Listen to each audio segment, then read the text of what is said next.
우리 교회 올해 표가 뭔지 기억하시죠? 기쁨이 충만한 교회입니다. 그래서 첫 주에는 주 안에서 기쁨이 충만하라라는 그런 말씀을 전했습니다. 그리고 둘째 주에는 기쁨이 충만하려면이라는 말씀을 전했고요. 그래서 오늘은 셋째 주일로 기쁨이 충만한 교회가 되려면이라는 말씀을 전합니다. 지난 주일에는요, 예수님 안에 있을 때, 주의 사랑 안에 있을 때, 주의 계명을 지킬 때, 그것이 바로 주님이 주시는 기쁨으로 충만하게 되는 비결이다라고 그런 말씀을 드렸습니다. 그 말씀은 성도가 근본적으로 누구에게 속해 있느냐, 그래서 또 무엇을 위해 살아가야 기쁨이 충만할 것이냐에 대한 그런 문제였지요. 근본적인 문제였습니다. 근데 오늘은 그 근본적인 문제를 이루며 사는 성도의 삶에 대한 문제입니다. 어떤 생활을 해야 되느냐, 어떻게 생활을 해야 되느냐, 그 또 생활면에 있어서 어떤 모습으로 살아가야 기쁨이 충만할 것인지에 대한 말씀을 드리려고 합니다.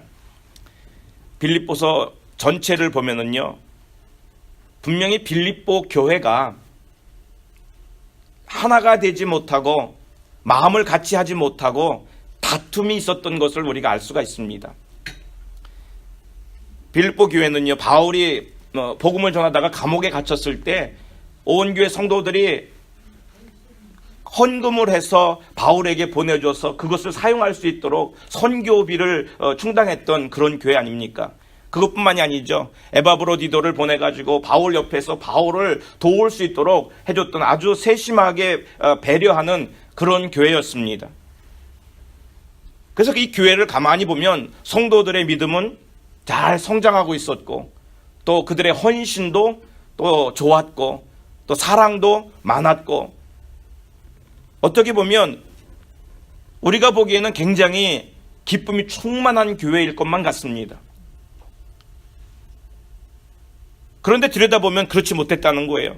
분명히 거기는 사랑도 있었고 열심도 있었지만 문제는 소수의 사람, 그들이 분열과 다툼으로 인해서 그 기쁨이 순식간에 곤두박질 쳤다는 거죠. 빌립보 교회는 보기에는 아름다운 교회였고 열심히 있는 교회였고 헌신하는 교회였는데 들여다봤더니 그 속에는 다툼이 있었다는 겁니다. 원래 빌립보 교회는요, 누가 시작한 줄 아시죠? 자주장사 루디아. 우리 사모님이 자기가 리디아라고 또 영어 발음으로 루디아가 리디아예요. 원래 이제 그래서 리디아라고 이름을 정했습니다만, 자주장사 루디아가 복음을 받아들이고 너무 기뻐서 자기 집을 내어놓은 거죠. 그래서 그 집에서 시작한 것이 바로 빌립보 교회입니다. 그 집을 제공한 사람이 그 루디아라고 하는 여자여서 그랬는지 이 교회는 특이하게도 여자가 주도권을 쥐고 있는 그런 교회였어요. 그걸 뭘로 보면 아냐면 나중에 보면 이것이 문제가 드러납니다. 빌립보 4장 2절에 보면 이렇게 말하죠. 내가 유오디아를 권하고 순두개를 권하노니 주 안에서 같은 마음을 품으라.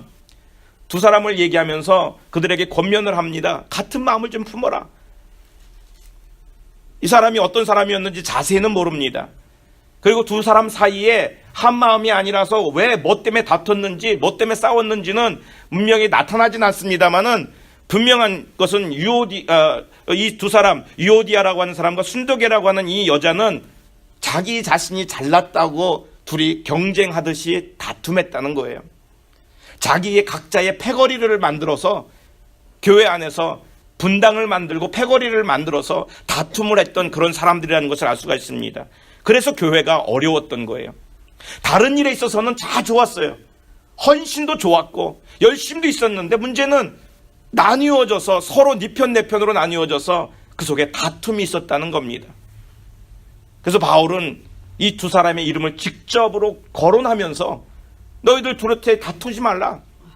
주 안에서 좀 같은 마음을 좀 품어라. 그렇게 권면하고 있습니다. 하나님의 자녀가요, 은혜를 받으면 그 은혜 받은 결과가 나타나야 됩니다. 은혜를 받았습니다라고 하면 그 결과가 나타나야 돼요. 여러분, 은혜의 결과는 뭔지 아세요? 은혜를 받은 사람의 결과는요, 기쁨이 오는 거예요. 은혜를 받았는데 울고 다닌 사람이 있습니까? 은혜를 받았으면 근심 있는 사람 있나요? 정말 은혜를 받았으면 기쁨이 충만해지는 거예요. 그래서 성도가 은혜를 받으면 은혜를 받은 결과로 기쁨이 충만해지는 겁니다. 근데 오늘 1절 말씀 보면 뭐라고 말합니까? 그러므로 그리스도 안에 무슨 권면이나 사랑의 무슨 위로나 성령의 무슨 교제나 긍휼이나 자비가 있거든. 지금 바울 사도가 하는 말이 그겁니다. 너희가 그리스도의 이름으로 하나가 되었고 그리스도와 연합되어서 이제 하나님의 말씀으로 권면을 받고 또 사랑으로 위로를 받지 않느냐? 성령으로 말미암아 서로 교제를 나누지 않느냐? 그리고 서로 긍휼히 여기고 서로 자비가 있지 않느냐?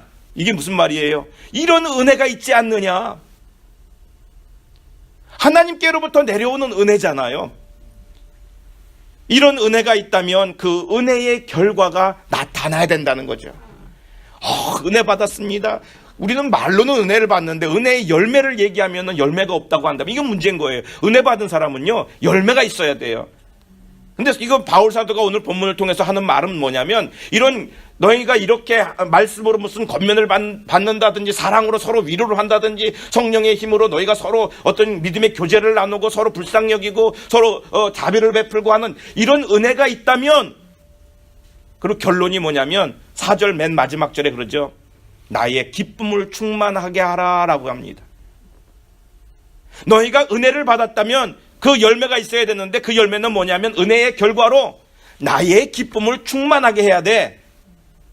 지금 여기서는 바울을 말합니다. 물론 바울의 기쁨이 충만해진다는 것인데, 그것은 바울의 기쁨이 뿐만이 아니라 하나님의 기쁨을 대변하는 거예요. 성도들이 은혜를 받으면 하나님이 기뻐하셔야 되잖아요. 성도가 은혜 받았다는데 하나님이 슬프다면 이게 은혜입니까? 성도가 은혜를 받으면 그 은혜 받은 성도가 열매를 맺어요. 하나님은 그래서 그걸 보고 기뻐하시는 거 아닙니까? 오늘 본문을 보면 빌립보 교회 교인들에게 어떻게 해야 자기 자신의 기쁨이 충만해질 수 있는지를 가르치고 있습니다. 저는 오늘 이 교훈을 우리 교회에 적용해 보려고 합니다. 오늘 하나님의 은혜를 받은 성도들이 생활면에서 나타나는 덕목이 있습니다. 그냥 교회를 다닌다고 되는 것이 아니잖아요. 믿음 생활하는 사람들은 그 생활 속에서 나타나는 덕목이 있어야 돼요. 근데 말씀을 보니까 첫 번째 우리가 알 것은 마음을 같이하고 한 마음을 품어야 한다라는 거 아니겠습니까? 2절 말씀에 그렇습니다. 마음을 같이하여 같은 사랑을 가지고 뜻을 합하여 한 마음을 품어. 마음을 같이 한다는 것이나요, 또 같은 사랑을 가진다는 것, 또 뜻을 합해서 한 마음을 품는다는 것은 약간의 강조점은 좀 다르죠. 뉘앙스는 좀 다릅니다.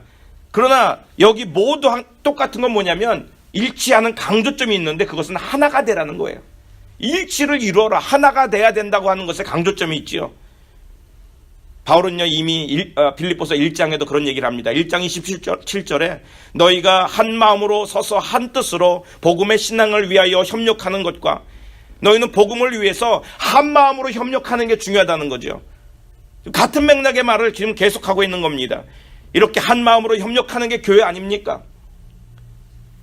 바울은 이 점을 강조하면서 한 마음과 한 뜻으로 일치된 교회의 모습이 되라라고 얘기를 하고 있습니다. 그런데 문제는 하나님이 우리 사람을요 똑같이 만들지 않았다는 거죠. 사람의 성품이 참 다 다릅니다.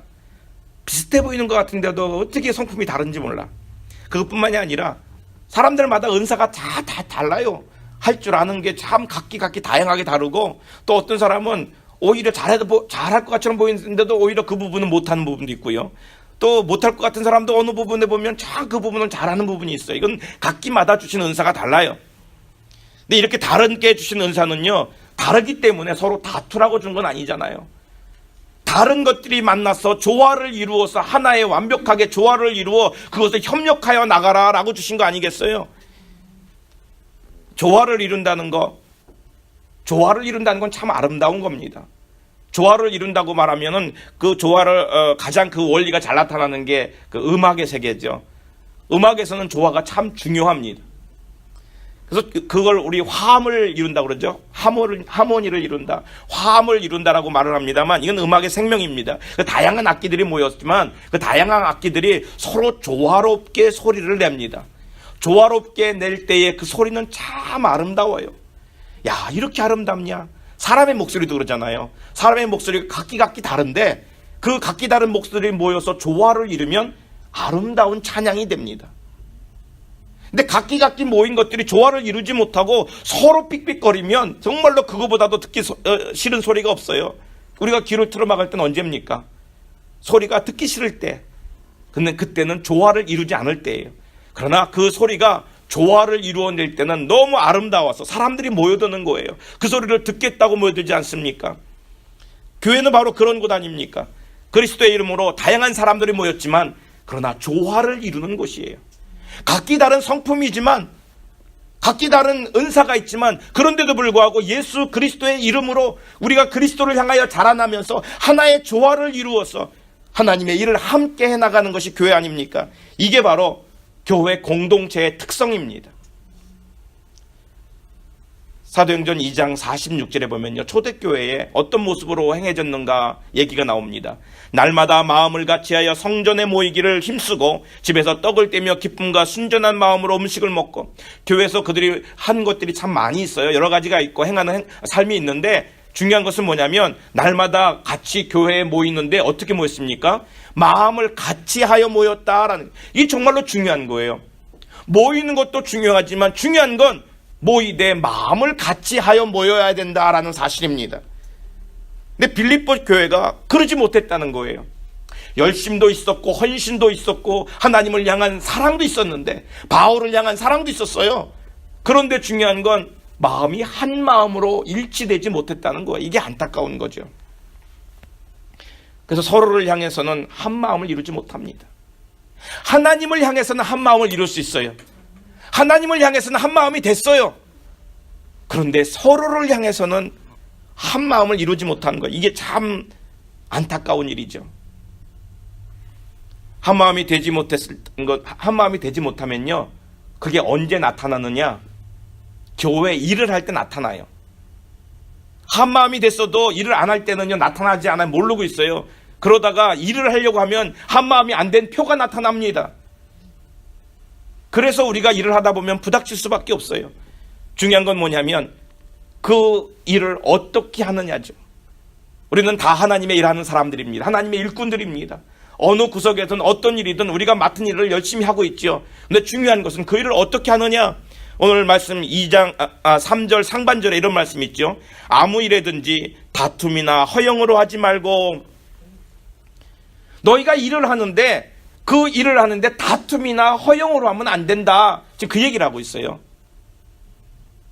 일을 하려고 다 나서지만 문제는 왜 일하면서 문제가 생기느냐? 왜 일하면서 싸우느냐? 왜 일하면서 뭔가 기쁨의 열매, 좋은 열매를 맺지 못하고 그 일 때문에 더 문제가 생기냐?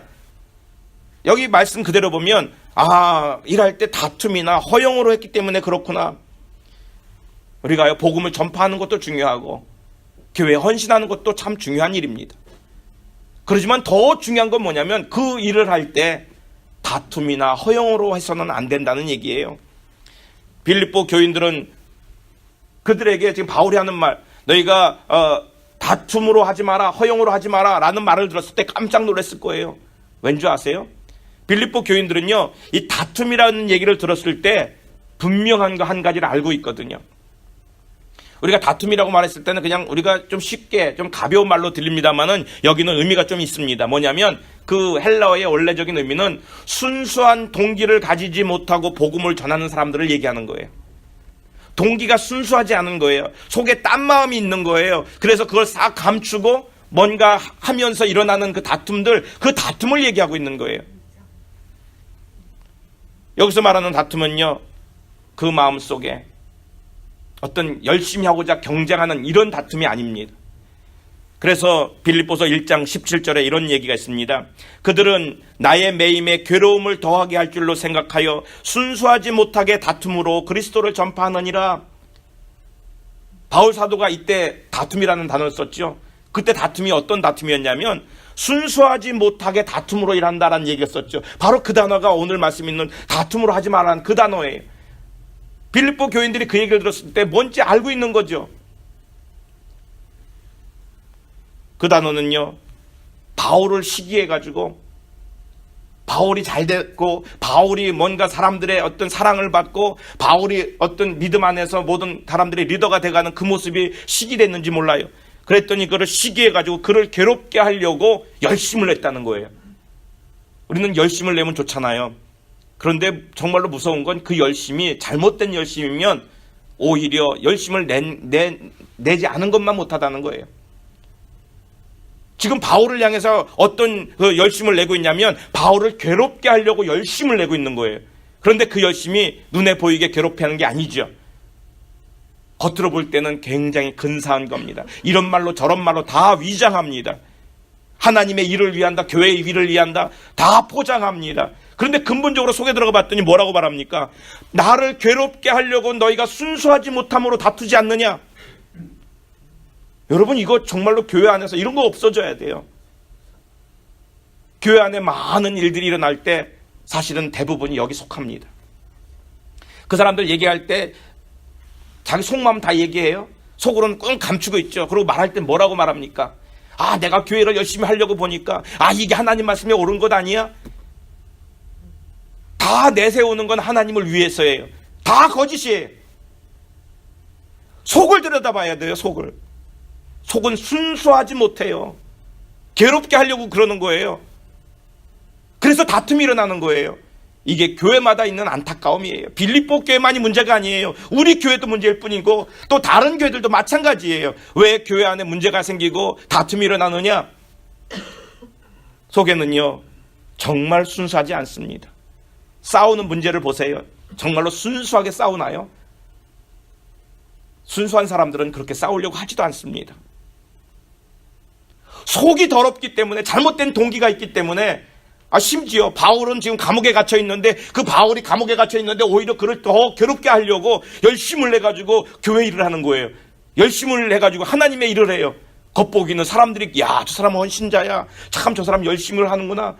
근데 바울은 그게 안타까운 거예요. 그게 다툼이라고 얘기를 하고 있습니다.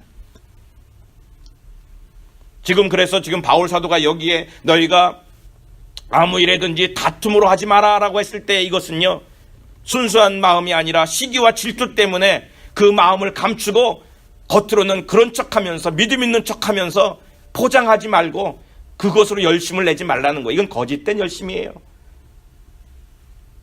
또한 그 다음에 뭐라고 말합니까? 다툼으로 하지 말고 허영으로 하지 말고 그랬어요. 허영으로 하지 말고. 허영은 뭐예요? 허영은 말 그대로 헛된 영광이에요. 헛된 영광.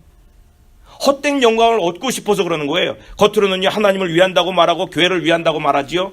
그러나 정말 위하는 건 뭐냐면 자기를 위하는 거예요. 한번 생각해 보세요. 싸우는 사람들을 보세요. 교회가 갈라질 때 보세요.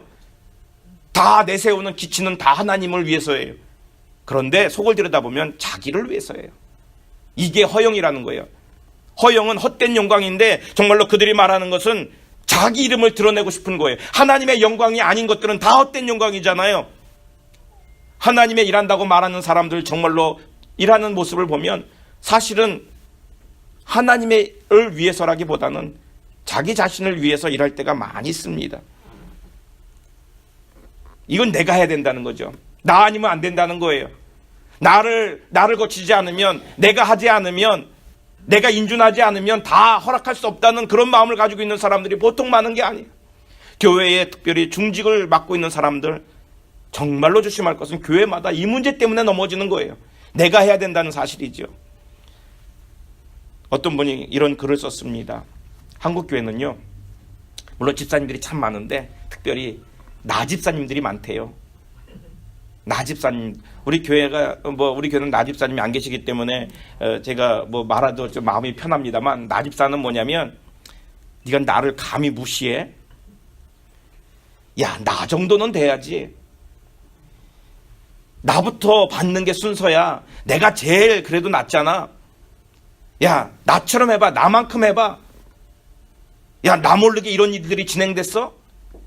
그 속에는 뭐냐면 바로 나 자신이 중심에 있어서 나라고 하는 것 때문에 모든 것들이 내 어떤 허락 없이 또는 나의 검열 없이 또는 나와 무관하게 일이 진행되는 것에 대해서 참지 못하는 사람들이 많다는 거예요. 우리는 아니라고 말하고 싶지요. 사실은요, 이 마음은 누구에게나 있어요.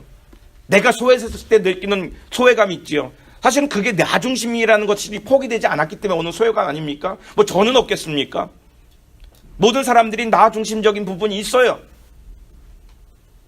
그러나 그것이 결국 옳은 일은 아니라는 거예요. 우리의 생각의 구조가 나 중심으로 되어 있을 때는 다른 사람에게 기쁨을 줄 수가 없습니다. 헛된 영광, 허영을 버리지 않으면 하나님을 기쁘시게는 할 수 없는 거예요. 나를 기쁘게 하는 게 먼저인데, 나를 기쁘게 하지 않으면 그건 다 잘못된 건데, 그래가지고 다른 걸로 뭐 싸지고 다른 걸로 이렇게 포장하고 하지만 결국은 그건 다 헛된 영광이라는 겁니다. 또 한 가지는요, 우리 오늘 지금 말씀한 것처럼 봅니다마는 바울은 빌립보 교회가 다툼이나 허영으로 꾸며진 그들이 잘못되어진 그 모습들, 또는 그들의 영적인 상태, 또는 그들의 분열, 그 모습들을 감지하지 않습니까? 그것을 감지하고는 이것을 치료하기 위하여 어떤 제안을 합니까? 너희들이 지금 겉으로 보는 것과 속으로 들여다보니까 너희들 안에 문제가 있어. 너희는 다툼이 있고 너희들에게는 허영이 있지 않냐? 라고 보시고 이것에 대한 치료를 내놓는데, 그 치료가 뭐냐면 일치된 마음을 가져야 된다는 거예요. 그러면서 2장 3절 하반절 말씀에 그 일치된 마음을 위해서 한 가지를 제안을 하죠. 한 가지를 제안하는데 뭐라고 말하냐면, 오직 겸손한 마음으로 각각 자기보다 남을 낮게 여기고. 지금 바울 사도가 보는 건 뭐냐면 교회 안에 갈등이 일어났습니다. 다툼이 일어났습니다. 근데 그 원인이 뭐냐면 이유가 겸손하지 못하기 때문이라는 거예요. 진단을 내리는 건 중요합니다. 뭔지를 알아야 되니까. 우리 박 지사님이 지금 병원에서 대기 중이시잖아요. 왜 대기 중인지 아세요? 뭔지를 알아야 되기 때문에. 도대체 이게 뭔지를 알아야지 수술을 어떻게 할 건지, 어떤 약물 치료해야 될 건지, 어떤 방법의 수술을 해야 될 건지 결정을 할 거 아닙니까? 그래서 바울 사도는 이 문제를 꼭 짚는 거예요. 너희들에게 다툼이 있어. 너희들에게 허영이 있어. 그래서 일치되지 못했어. 그 문제를 보면서 너희들은 지금 결국은 겸손하지 않기 때문이야. 그 얘기를 하고 있는 겁니다. 이 문제는 결국 거꾸로 말한다면 너희들의 다툼과 이 허영심, 일치되지 않는 이것들을 치유하기 위해서는, 이것들을 해결하기 위해서는 결국 겸손해야 된다라는 얘기를 하고 있는 거예요. 자기를 나타내서 자기 영광을 구하는 그런 사람들에게 말씀하는 것이 그럽니다. 겸손한 마음으로 살아가라. 이것이 바로 문제의 해결책이라는 거예요. 겸손하지 못한 건요, 결국은 자기중심적이라는 겁니다. 나를 외치는 사람은요, 자기중심적이에요. 우리가 얘기할 때 자기를 자꾸 드러내는 사람들이 있잖아요. 가만히 보면 자기중심적인 얘기도 많이 하고 모든 것들이 자기중심적으로 되길 바라는 마음이 강하죠. 결국은 겸손하지 못한 겁니다. 그리스도를 중심으로 생각하지 않는다고 한다면 분명히 사람 중심으로 생각할 수밖에 없거든요. 그 중심에는 자기가 있는 거고요. 그러면 거기는 분명히 시기와 다툼이 일어납니다.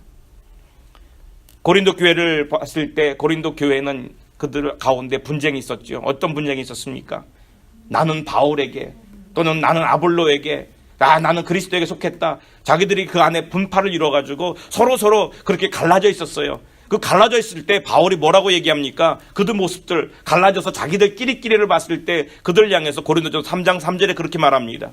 너희가 아직도 육신에 속한 자로다. 육신에 속한 자라는 거예요. 너희 가운데 시기와 분쟁이 있으니 어찌 육신에 속하여 사람을 따라 행함이 아니리요. 너희가 육신에 속해서 사람을 따라 행하기 때문에 거기에 분쟁과 시기가 있지 않느냐. 육신에 속한 자는 결국 사람 중심으로 합니다.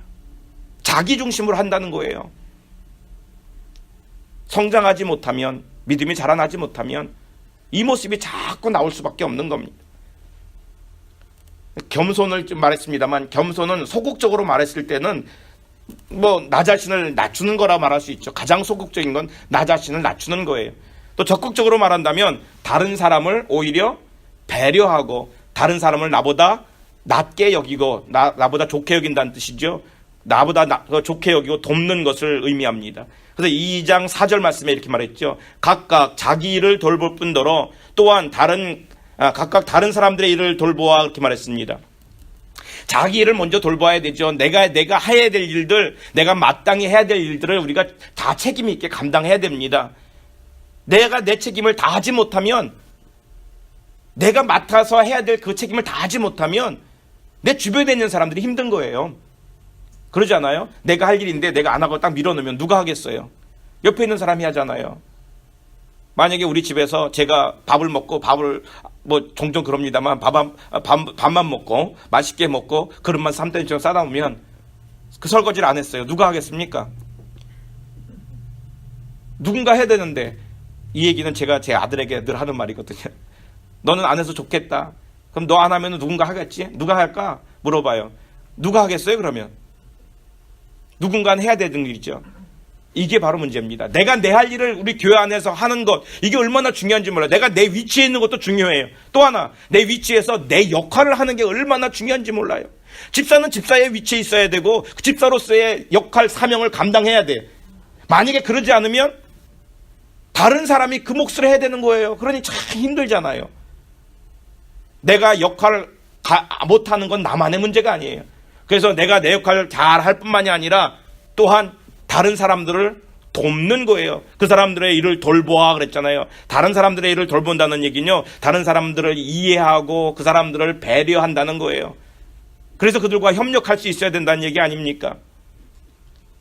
또 한 가지, 그러기 위해서 우리가 결론적인 얘기를 합니다. 겸손을 말합니다마는, 분명히 겸손은 상대방을 인정하고 나 자신보다 상대방을 더 높일 수 있어야 되지 않습니까?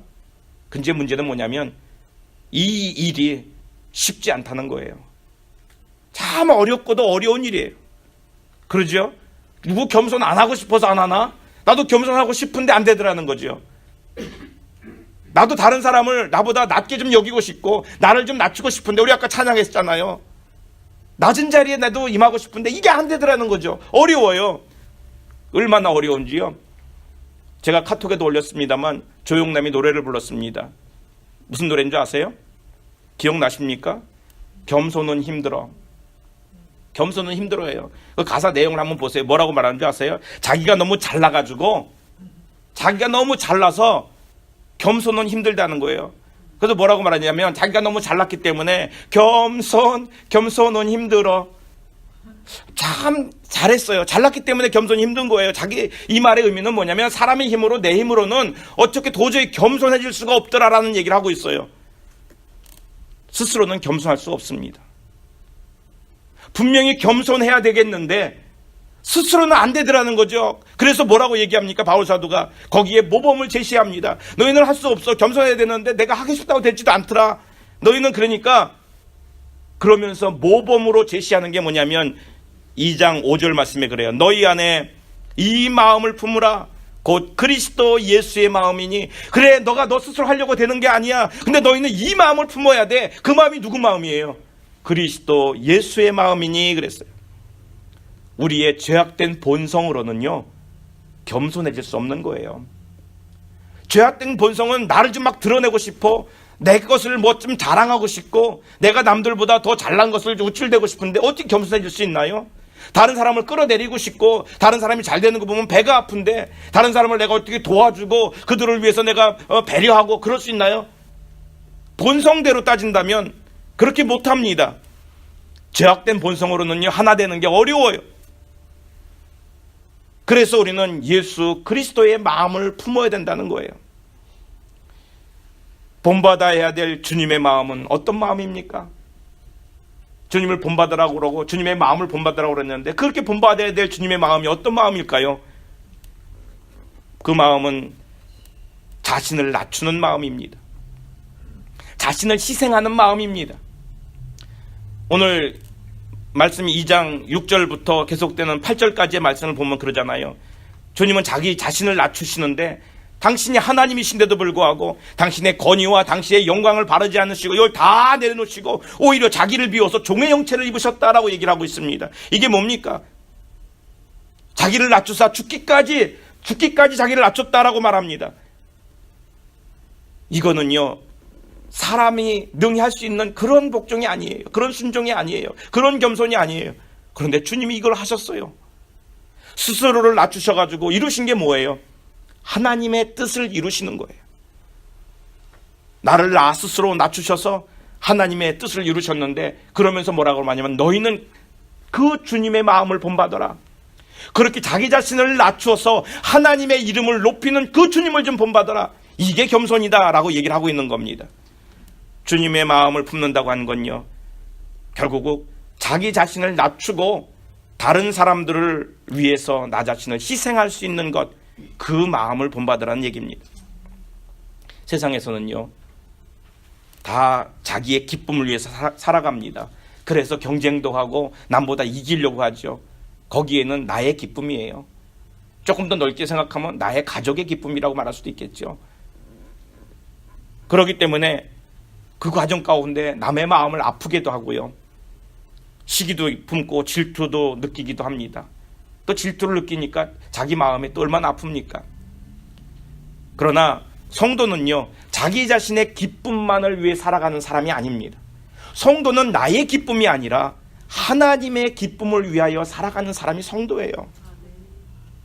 나의 기쁨을 위해서라면 시기하고 질투하고 허영을 부리든 간에 다투서든 간에 내 기쁨을 충족시키면 되는데, 그런데 성도는 내 기쁨이 아니라 하나님의 기쁨을 위해서 살아가는 사람 아닙니까? 먼저는 하나님의 기쁨을 위하여, Jesus first, other second, 다른 성도들을 위해서, 그리고 그 다음에 you third 아닙니까? 그러니까 조의에 대해서 지난번에 말씀을 드렸죠. 하나님을 위해서, 성도들의 기쁨을 위해서 자기 자신을 낮추는 자들, 그런 사람들은 자기 자신이 낮아진 것처럼 보이지만 그러나 결국에는 하나님께서 높여주신다는 것을 볼 수가 있습니다. 주님께서는 주님 스스로 당신 자신을 낮추시고 정말로 십자가에 죽기까지 자기 자신을 낮추셨는데 오히려 하나님은 그를 높이셨다라고 얘기를 하죠. 그 이후에 나오는 말씀들입니다. 9절부터 11절까지 이러므로 하나님이 그를 지극히 높여 모든 이름 위에 뛰어난 이름을 주사 하늘에 있는 자들과 땅에 있는 자들과 땅 아래에 있는 자들로 모든 무릎을 예수의 이름에 꿇게 하시고 모든 입으로 예수 그리스도를 주라 시인하여 하나님 아버지께 영광을 돌리게 하셨느니라. 주님은 주님 스스로를 낮추셔서 하나님의 일을 그렇게 감당했을 때 하나님께서는 오히려 그를 이렇게 높이셨다는 얘기입니다. 뿐만이 아니라 우리가 그리스도를 위하여, 우리가 교회를 위하여 나 자신을 낮추고 다른 사람을 높이고 겸손의 모습으로 그 사명을 감당함으로 하나님을 기쁘시게 했을 때는 주님께서 우리를 높여주신다고 얘기를 했어요. 야고보서 4장 10절 말씀에 보니까 주 앞에서 낮추라 그리하면 주께서 너희를 높이시리라. 내가 높으려고 애를 쓰는 것이 아니라 내가 낮추고 내가 낮춤으로 그 일을 잘 감당했을 때 하나님께서는 오히려 우리를 높여주시겠다라는 얘기입니다. 제가 2주 전에 주보에 실었던 글입니다. 그 글 내용을 제가 한번 다시 소개해 드릴게요. 미국의 어느 도시를 여행하던 사람이 주일이 돼서 그 예배를 드리기 위해서 교통경찰한테 교회 좀 내가 가서 예배를 드리고 싶은데 좋은 교회 좀 소개해 달라고 부탁을 했습니다. 그랬더니 그 경찰이 저 멀리 보이는 교회를 소개해 주더라는 거예요. 이상하다. 요 가까이도 분명히 교회들이 있을 텐데 왜 하필이면 저 멀리 있는 교회를 소개시켜 주냐고 물어봤습니다. 그랬더니 그 교통경찰이 하는 소리가 예배를 드리고 나오는 사람들의 표정을 보면 그 교회에서 나오는 사람들의 표정이 가장 기쁘더라라는 거예요. 그러면서 그가 말하는 게 뭐냐면 이렇게 예배를 드리고 나오는 사람들의 얼굴 표정이 가장 기쁜 걸 보니까 그 교회가 가장 좋아 보여서 내가 당신에게 좋은 교회를 소개시켜 주겠다. 그 교회를 소개시킨 겁니다. 라고 얘기하더라는 겁니다. 우리의 모습은 어떨까요? 우리도 기뻐할 수 있기를 바랍니다. 주님은요, 주님의 기쁨을 위해서, 교회의 기쁨을 위해서 자기 자신을 낮추는 사람들을 그냥 내버려 두지 않습니다. 우리 교회 안에 그런 사람들이 많아질 때 섬기는 자들이 많아지고 다른 사람을 위하여 살아가는 자, 나 말고 다른 사람을 배려하며 살아가는 자들이 많아질 때 교회는 기쁨이 충만한 교회가 되는 거예요. 자기의 헛된 영광을 추구할 때 거기에는 분명히 다툼이 있고 거기는 분명히 분쟁이 생깁니다. 모든 시기와 다툼과 분쟁이 없고 그리스도의 이름으로 한 마음이 됐을 때 그 교회는 많은 사역도 감당할 수 있는 것이고 또는 서로가 서로에게 기쁨을 누리고 사랑을 나눌 수 있는 그런 진정한 교회가 됩니다. 오직 겸손한 마음으로 나보다 남을 낮게 여기고 오히려 서로를 배려해주고 내 기쁨이 아니라 다른 사람의 기쁨, 다른 성도들의 기쁨, 그래서 온 교회가 기뻐질 수 있도록 나 자신을 낮추는 자로 살아갈 수 있기를 축원합니다. 그래서 하나님도 기뻐하시고 온 교회가 기쁨이 충만한 교회가 되시기를 축원합니다. 우리 함께 기도합니다.